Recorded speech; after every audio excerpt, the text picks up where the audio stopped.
바벨론 포로로 붙잡혀갔던 다니엘, 10대의 어린 나이에 바벨론의 궁정으로부터 훈련을 받기 시작했죠. 물론 다른 포로들에 비하면 혜택을 받은 것은 분명합니다.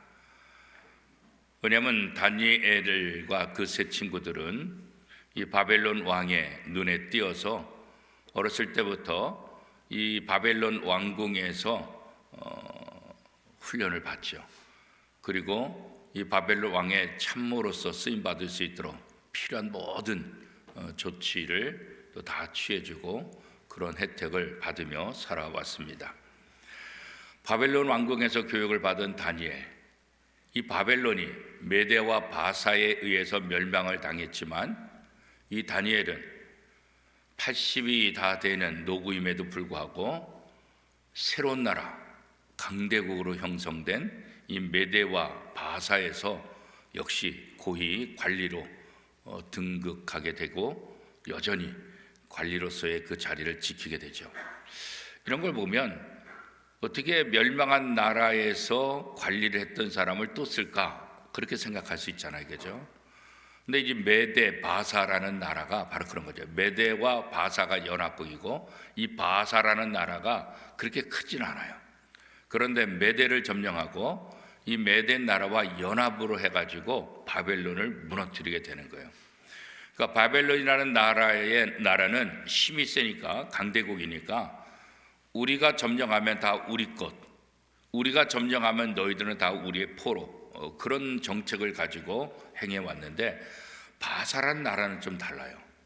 바사는 자기가 이게 바벨론보다 강력한 나라는 아니었기 때문에 메대라는 나라와 연합국으로 이 바벨론을 물리쳤는데, 이 바사는 바벨론과 같은 정책을 하는 것이 아니라 메대를 점령해서 이 메대가 자기한테 졌지만 이 메대 그 왕국을 그대로 다 유지하게 만들어요. 그래서 메대와 바사가 연합국으로 역할을 감당하게 되는 거죠. 그러다 보니까 바벨론을 점령하고 나서도 마찬가지예요.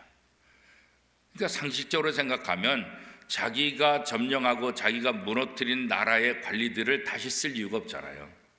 자기 나라 사람으로 다 사용하면 되잖아요. 높은 자리를 다. 그러니까 다니엘이 바벨론에서 중요하게 등극된 관리임에도 불구하고 메대와 바사라는 연합국에 의해서 졌음에도 불구하고 또다시 그 지역에 총리로서 등극할 수 있었던 것은 이 바사라는 나라의 그런 정책 때문에 그런 일들이 일어날 수 있었던 거예요. 그렇죠?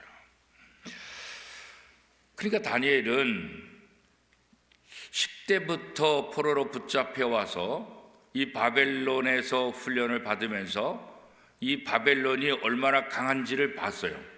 바벨론이라는 나라가 주변 모든 나라들을 하나씩 점령해 나가는 거, 그거 봤어요.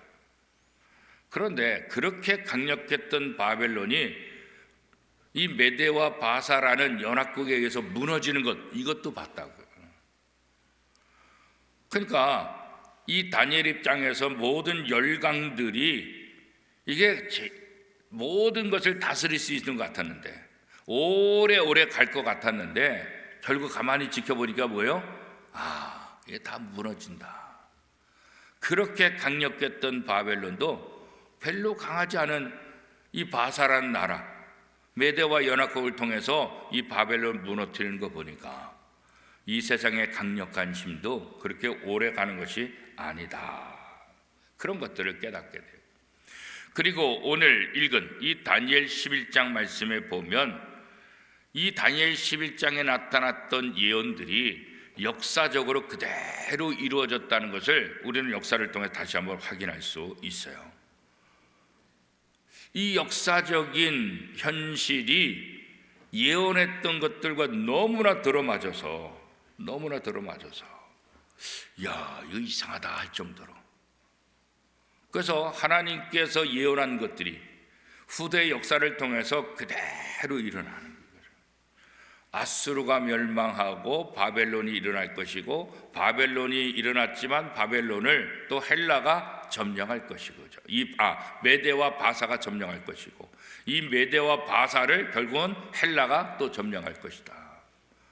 이미 에스겔을 통해서, 다니엘을 통해서 예언했던 것들이 역사를 통해서, 그러면서 예수 그리스도가 이 땅에 오시는 그런 과정, 신약이 시작되는 과정들, 그러니까 이 역사적인 사실들이 이 구약에서 에스겔이라든가 다니엘을 통해서 예언한 모습 그대로 다 이뤄가고 있다는 것을 우리의 눈으로 볼 수도 있게 되는 거죠.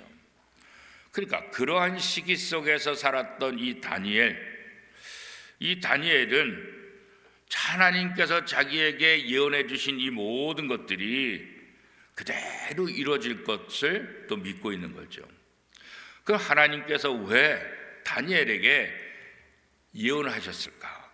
다니엘에게 왜 환상들을 보여주셨을까? 그런 생각들을 우리가 하게 됐잖아요. 뭐 여러 가지 이유가 있죠. 크게 이제 두 가지를 우리가 한번 생각해 볼 수 있는데, 첫 번째, 하나님께서 다니엘에게 예언의 말씀을 해주신 이유가 뭘까? 그건 다른 거 아니에요. 하나님의 전지하심을 드러내기 위함이다. 하나님이 이 세상의 창조주이시면서 이 세상의 모든 것들을 다스리시는 역사의 주관자로서 전지하시다는 것, 이것을 온 백성들에게, 결국 솔로몬의 지혜도 하나님 앞에 온 거고 요셉의 지혜도 하나님으로부터 온 거잖아요. 모든 지혜는 하나님으로, 사람들이 다스리는 것 같고 사람들이 힘을 발휘하고 사람들이 뭐 다 아는 것 같지만 결국은 하나님의 손에 의해서 모든 것들이 다 움직인다. 그것을 다니엘이 한 거예요. 그래서 하나님은 하나님의 모든 것을 기록한 이 성경책, 그죠? 그 성경 자체가 하나님의 계시를 기록한 거잖아요. 하나님의 뜻을 기록한 거잖아요. 그리고 이 성경에 기록된 예언들, 하나님께서 그때그때 필요한 사람들을 선택하고 그 사람들을 통해서 앞으로 어떤 일이 어떻게 일어날 것인가, 그것을 하나씩 다 보여주고 있잖아요. 그죠? 그러니까 이 구약에 예언된 말씀은 그저 꿈이고 그저 소망이 아니라 역사를 통해서 그대로 드러나게 될 것이라는 것을 보여주고 있는 거예요. 다니엘 11장 말씀에 보면 135개의 역사적인 사건들에 대해서 기록하고 있는 거예요. 이 짧지만 어마어마한 기록들, 어마어마한 예언들이 여기에 담겨져 있어요. 그런데 이 어마어마한 예언들이 역사를 통해서 그대로 빠짐없이 이루어졌다, 성취되었다는 거예요. 이 바사와 헬라와의 관계, 애국과 시리아 같은 나라들과 관련된 예언들, 이 모든 것들에서 이 모든 것들이 성취됨을 통해서 하나님은 전지하시고 하나님은 역사를 주관하시는 분이라는 이 진리를 하나님의 백성들에게 알게 하기 위해서 이 모든 일을 행하셨다, 그런 거죠. 그렇다면 하나님이 이처럼 모든 것을 아시고 주관하신다는 사실이 성도들에게 어떤 의미가 있을까?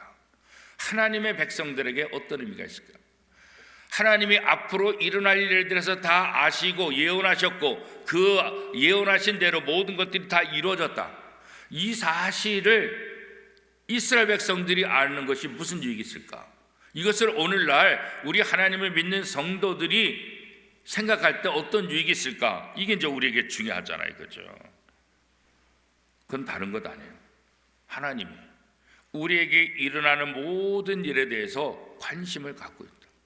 하나님은 이스라엘에 관심이 없는 분이 아니다. 하나님은 앞으로 이스라엘의 어떤 역사 가운데 어떤 일들을 겪으면서 어떻게 될 것인가, 이것을 예언함을 통해서 하나님은 하나님의 백성인 이스라엘에 대해서 엄청난 관심을 갖고 있다. 이 부분에 있어서 이스라엘 백성들이 어떻게 느끼라는 거예요? 하나님은 우리를 버리시는 하나님이 아니라, 하나님은 우리와 상관없는 하나님이 아니라, 하나님은 어떤 하나님이요? 언제나 우리와 함께, 우리에게 이렇게 관심을 갖고 언제나 우리와 함께 하시는 하나님, 그리고 결과적으로는 하나님의 그 강력한 힘을 통해서 우리를 도우시는 하나님이시다. 그러니까 우리가 순간순간 어려움을 당한다 할지라도, 문제가 있다 할지라도 염려하지 말아라. 언제나 하나님은 우리에게 관심을 갖고 있고 우리를 지켜보고 계시고 우리를 더 하나님이 원하시는 아름다운 것으로 인도해 주시는 것이다. 이스라엘 백성들 애굽에서 400년 동안 종살이했지만 결국은 하나님께서 그들을 구원해서 출애굽시켜서 광야 40년간의 훈련을 통해서 적과 꿀이 흐르는 땅으로 보내주신 것, 이것도 다 뭐예요? 하나님의 약속대로 된 거잖아요. 광야 생활하면서 400년 동안 애굽에 종살이하면서 에이 설마 그게 이루어지겠어? 시간이 이렇게 지났는데, 아니 400년 동안 우리가 애굽에서 종살이하는데 그게 우리한테 무슨 의미가 있겠어?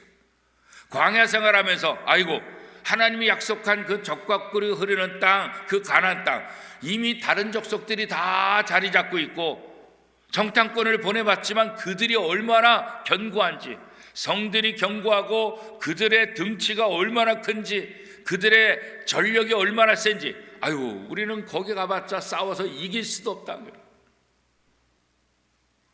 그렇게 하나님의 약속에 대해서 절망하고 하나님의 약속에 대해서 신뢰하지 못하던 이스라엘 백성들, 그런데 결국 어떻게 돼요?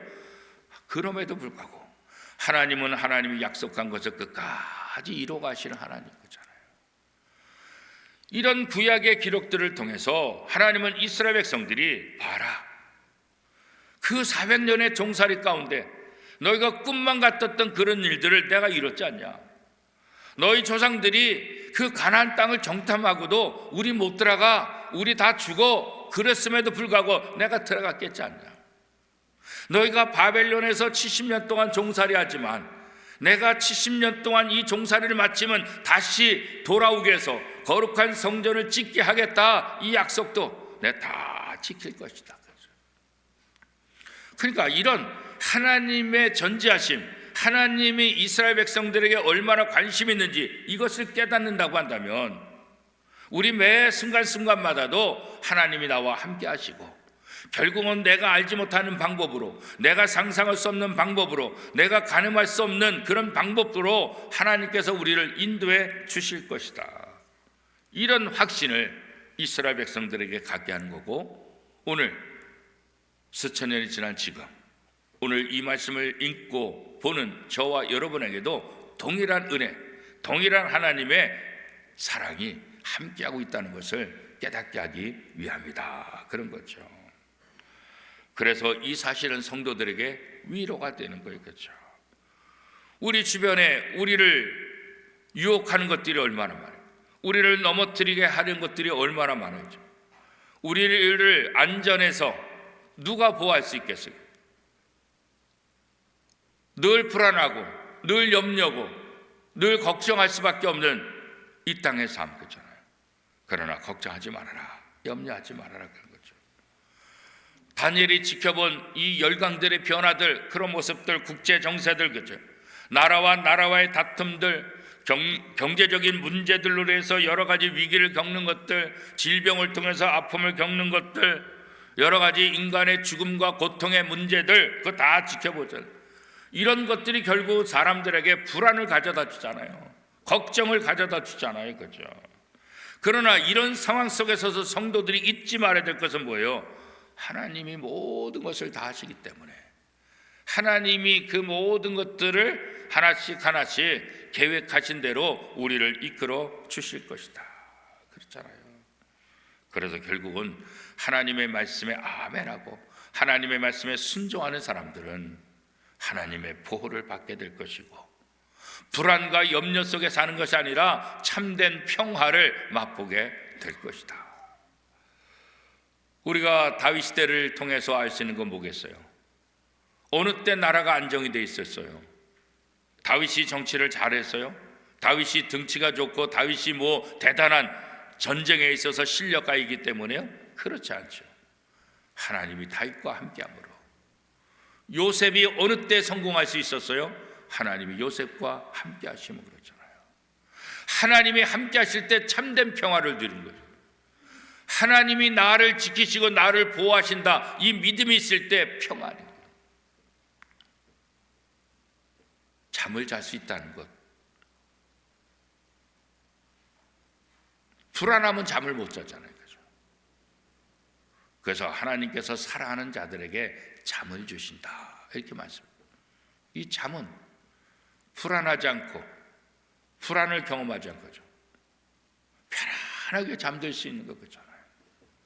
원수들 앞에서도 편히 잠을 잘 수 있는 것 같잖아요. 다윗의 모습을 통해서 우리는 그것을 생각하게 되잖아요.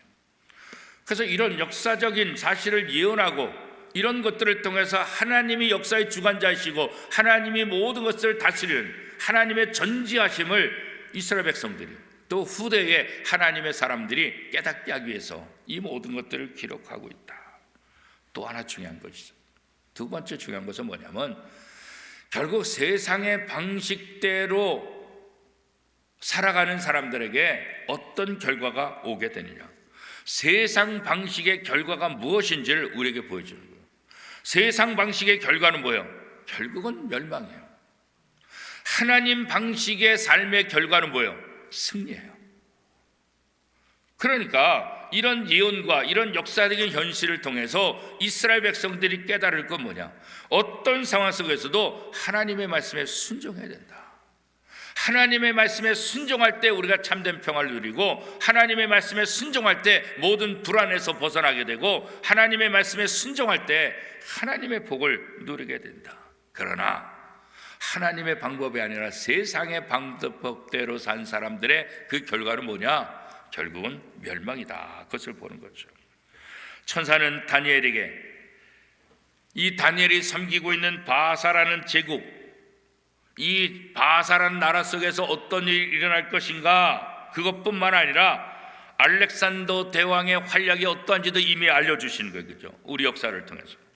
그 다음에 셀루큐스 왕조가 어떻게 등장할 것이고 어떻게 멸망할 것인가, 이것도, 애굽의 또 프톨레미 왕조가 어떻게 변화되고 어떻게 멸망되어 갈지, 이런 것들까지 다, 그런 왕조의 갈등, 북방뿐만 아니라 남방까지 모든 나라들의 결과들, 모든 나라들의 어떤 상황들, 어떤 갈등 속에서 어떤 결과들을 가게 되는지 오늘 본문에 자세하게 설명하고 있는 거예요.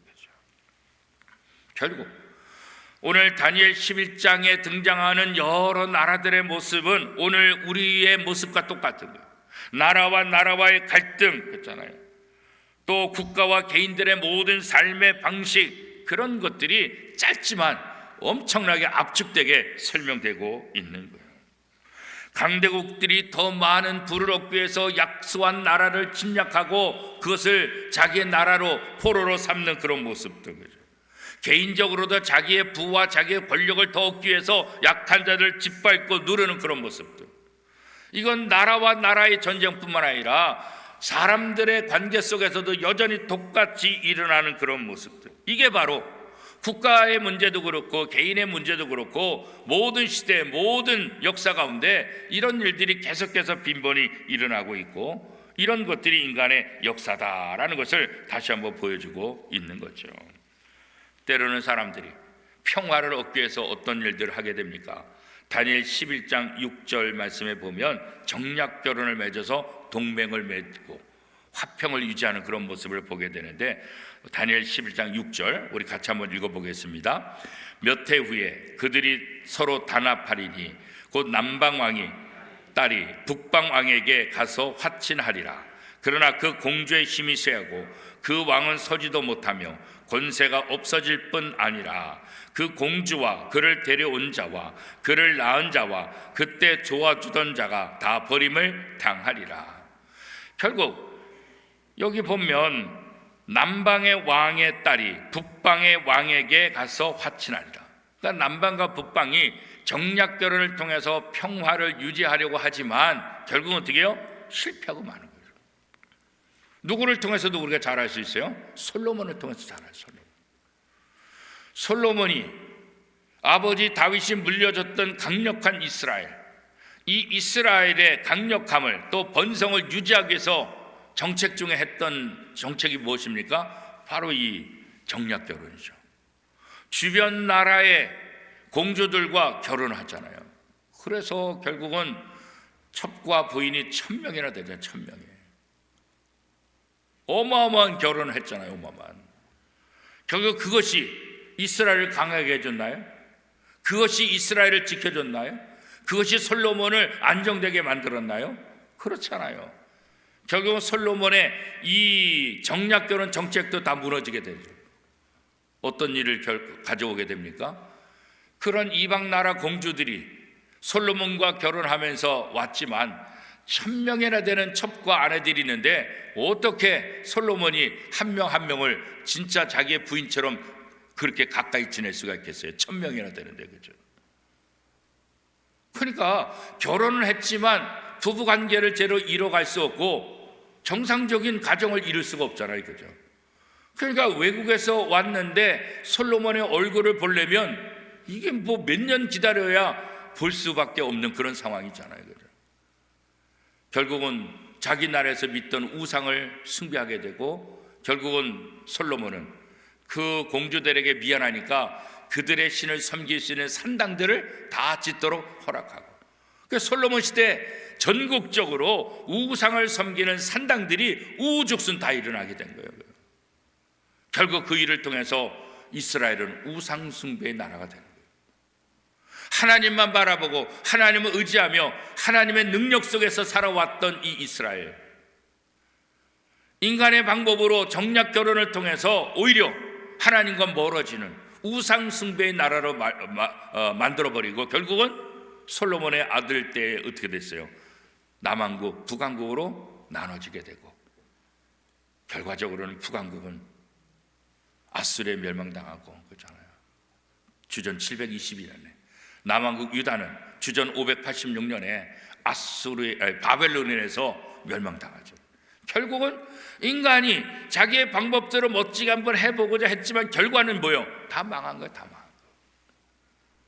다니엘은 그것을 다 지켜본 거죠. 결국 인간적인 방법들, 인간적인 이 머리들, 이런 것으로 모든 것들을 이룰 수 없다는 것을 다시 한번 확인하게 되는 거예요. 오늘 우리도 마찬가지죠. 역사적으로 어려울 때, 나라가 어려울 때, 인간관계가 어려울 때 어떤 방법을 통해서 나라의 평화를 찾고 어떤 관계를 통해서 사람과 사람과의 갈등을 줄이고 우리가 평화로운 삶을 살 수 있을까? 다른 것 없어요. 이 세상에서는 완전한 평화가 있을 수가 없어요. 그죠? 하나님이 개입하셔야만 평화를 누릴 수 있지. 이 세상 방법으로는 온전한 평화는 있을 수 없는 거예요. 잠시 평안한 것 같지만 평안이 아니라 언제든지 깨지고 언제든지 문제가 일어날 수 있는 화약과 같은 그런 삶이에요. 그렇죠? 그렇게 보이는 것뿐이지. 그렇죠? 이 땅의 장구한 역사 속에서 언제나 불안이 도사리고 있었고 전쟁이 도사리고 있었고 그렇기 때문에 언제나 사람들은 불안 속에 살 수밖에 없는 거죠. 오늘 우리도 마찬가지예요. 우리 개인적인 삶을 통해서도 우리 가정에서도 언제나 평화롭냐? 그렇잖아요. 언제 어떤 일이 일어날지, 언제 어떤 문제가 일어날지 늘 불안하고 늘 걱정이고 늘 염려하는 그런 모습이 우리 속에 있잖아요. 그렇죠? 우리의 직장의 문제도 마찬가지고 우리 사업의 문제도 마찬가지고 내가 속한 공동체의 문제도 다 마찬가지예요. 그렇죠? 우리가 여러 가지 상황들을 접하게 되고 그 상황들이 우리를 힘들게 할 수 있어요. 우리를 좌절하게 할 때도 있어요. 그죠? 그러나 그 순간 우리가 기억할 것 무엇입니까? 하나님의 사람들은 세상의 방법이 아니라 하나님이 이 역사 가운데 우리의 가정에, 우리의 직장에, 우리의 삶에 모든 주관자가 되시며 우리와 함께 하시고 우리의 문제들을 해결해 주실 분은 하나님밖에 없다. 이것을 기억하라는 거예요. 이것을. 하나님이 개입하실 때 참된 평화가 돌고 하나님이 개입하실 때 문제가 해결되고죠. 하나님이 개입하실 때 하나님의 방법으로 우리의 상상을 뛰어넘는 하나님의 방법으로 문제들을 해결해 주시는 거예요. 그래서 우리가 할 일은 뭐예요? 다니엘처럼 기도하는 거죠. 우리의 방법이 아니라 우리의 생각이 아니라 하나님의 방법으로 모든 것들을 주관하실 것을 믿고, 그래서 하나님 앞에 기도하는 거예요. 하나님, 어떻게 하나님께서 이것을 해결할지 나는 알 수 없습니다. 그러나 하나님께서 하나님의 방법으로 이 문제를 해결해 주시고 저에게 참된 평화를 주시고 우리 민족에게 참된 평화를 주실 것을 믿습니다.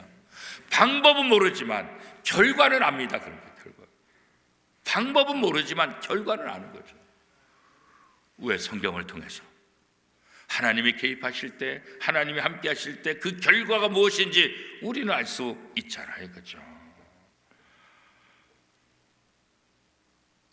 하나님은 이 땅에 참된 평화를 주시기 위해서 하신 일이 무엇일까요? 다른 것 아니에요. 그렇죠? 참된 평화이신 하나님이 이 땅에 오신 거죠. 하나님의 아들 예수 그리스도를 이 땅에 보내주신 거예요. 이 땅의 모든 전쟁도, 이 땅의 모든 문제들도 해결할 수 있는 분은 하나님밖에 없으니까. 그러니까 하나님께서 인간의 몸을 입고 이 땅에 오신 거예요. 우리의 죄 문제를 해결해 주신 거예요. 더 이상 죄와 상관없도록, 더 이상 사탄과 상관없도록, 더 이상 악한 것들과 상관없도록 우리를 구원하기 위해서 인간의 몸을 입고 이 땅에 오신 거예요. 이 땅에 오신 거예요. 예수님만이 참된 평화자이기 때문에 그렇죠. 예수 그리스도를 통해서 하나님의 나라가 이 땅에 이루어지고 예수 그리스도를 통해서 하나님의 말씀이 이 세상을 다스릴 수 있도록 하기 위해서 그렇죠. 누구나 다 평화를 원하잖아요. 그렇죠? 그래서 우리나라 사람들도 우리나라 사람들의 성향 속에는 이 독재를 은근히 좋아하는 그런 분들이 많이 있어요. 왜요? 옛날에 박정희시대 때 그래도 그때가 제일 좋았으니까. 그러니까 독재 자체 이거하고 상관이 없는 거예요. 그냥 우리가 좀 평화로우면, 독재라 할지라도 우리가 좀 평화로울 수만 있다고 한다면, 우리가 잘 살 수만 있다고 한다면 그 독재도 괜찮다, 그렇게 인정해 주는 것이 우리나라 사람들 가운데 많은 분들이 그런 생각들을 하고 있다고요. 그죠? 그러나 결국은 다 무너지잖아요. 그렇게 독재해서 그 결과가 어떻게 돼요? 그 비참하잖아요. 그 다음에도 또 반란을 일으켜서 정권을 잡았지만 그 말로가 어떻게 해요? 비참해지잖아요. 이런 역사를 통해서 결국은 우리가 이 세상의 어떤 지도자를 통해서 참된 평화를 얻고자 이런 생각이 아니라 하나님만이 우리에게 참된 평화를 줄 수가 있다, 그런 거죠. 그래서 진정한 참된 평화자이신 예수 그리스도, 그분이 이 땅에 오신 거예요. 그분이 우리의 삶에 개입하시면, 우리 가정에 오시면, 우리의 공동체 속에 오실 때 우리는 모든 문제로부터 자유로워지며 참된 평화를 이루게 될 것이다. 하나님은 천사를 통해서 일하시고 그 천사를 통해서 사탄을, 악한 무리들을 제어하시는 그런 모습을 보여주고 있잖아요. 오늘 본문 다니엘 11장 1절 말씀 우리가 한 목소리를 같이 한번 읽어보겠습니다. 1절입니다. 내가 또 메대 사람 다리오 원년에 일어나 그를 도와서 그를 강하게 한 일이 있었느니라. 하나님께서 천사를 통해서 다니엘을 강하게 하고 또 천사를 통해서 하나님께서 모든 것들을 이루어 가셨다는 것을 다니엘 11장 1절은 얘기하고 있죠. 욥기 1장 12절에 보면 더 구체적으로 설명하고 있어요. 욥기 1장 12절은 이렇게 말합니다. 여호와께서 사탄에게 이르시되 내가 그의 소유물을 다 내 손에 맡기노라. 다만 그의 몸에는 내 손을 대지 말지니라. 사탄이 곧 여호와 앞에서 물러가니라. 하나님이 사탄조차도 움직이신다는 것을 다시 한번 우리에게 보여주고 있는 거죠. 그러므로 이 모든 역사의 주관자는 사탄이 아니라 악의 세력이 아니라 하나님이심을 우리에게 다시 한번 보여주고 있는 거예요. 그래서 이 땅에서 사는 모든 사람들은 역사의 주관자이신 하나님을 찬양하고 그 하나님에게 소망을 두게 되고 그 하나님을 의지하며 살아가게 되는 거죠. 그래서 이렇게 다니엘을 통해서 이 예언의 말씀을 주신 것은 다른 것이 아니에요. 첫 번째 의미가 뭐라고 했어요? 하나님의 전지하심을 드러내기 위해서. 하나님이 역사의 주관자시고 하나님이 모든 것을 다스리시는 하나님의 그 전지하심을 드러내게 하기 위함이고, 두 번째는 뭐라고 했어요? 세상의 방법대로 사는 결과가 무엇인지를 보여주는 거예요. 왜 그런 거예요? 그러니까 세상의 방법대로 세상의 힘을 의지하지 말고 어떻게 하라는 거예요? 하나님을 의지하라. 하나님의 말씀에 순종하라, 그런 거죠. 우리가 잘 아는 기도문, 성 프란체스코의 기도문이 있죠. 지난번에 이태리 방문했을 때 성 프란체스코 이 성당을 방문하게 되고 또 어떻게 이 모든 과정들을 이루어진지 그곳의 가이드로부터 쭉 설명을 들었는데 그 성 프란체스코의 기도문 너무나 유명해요. 제가 한번 읽어드리겠습니다. 주여 나를 평화의 도구로 써주소서. 미움이 있는 곳에 사랑을, 상처가 있는 곳에 용서를, 분열이 있는 곳에 일치를, 의욕이 있는 곳에 믿음을, 절망이 있는 곳에 희망을, 어둠이 있는 곳에 광명을, 슬픔이 있는 곳에 기쁨을 심게 하소서. 거룩하신 주여, 위로받기보다는 위로하며 이해받기보다는 이해하며 사랑받기보다는 사랑하게 하소서.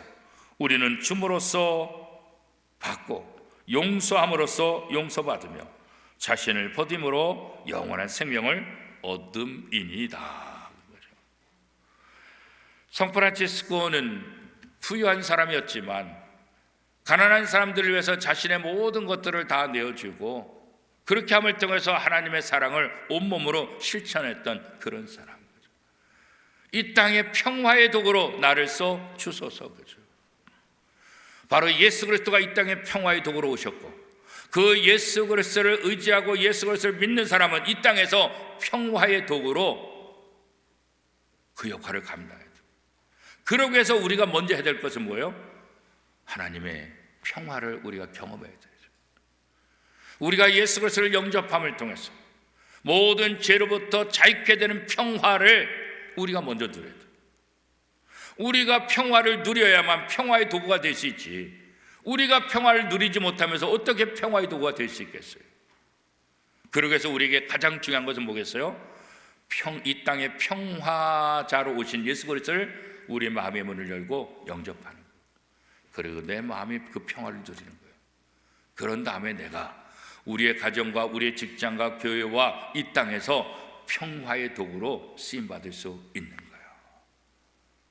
예수 그리스도께서 우리에게 주신 그 평화, 우리의 삶을 통해서 그 평화를 경험하고 그 평화를 경험한 우리들이 이 땅에서 평화의 도구로 쓰임받는 삶을 사는 것, 우리 원미동교회가 이 땅의 평화의 도구가 되고 저와 여러분이 이 땅에 평화의 도구로 쓰임받게 되기를 축복합니다. 교회 창립 51주년을 맞이하면서 이 땅에 하늘의 평화를 선포하고 하늘의 평화가 무엇인지를 보여주는 교회, 성도, 이것이 오늘 우리 교회의 역할이고 또 이 원미동교회에 속한 저와 여러분의 역할일 것입니다. 먼저 평화를, 하나님께서 우리에게 예수 그리스도를 통해서 주신 평화를 경험하고 이 평화를 실천함으로 평화의 도구가 되는 저와 여러분의 삶이 될 수 있기를 축복합니다.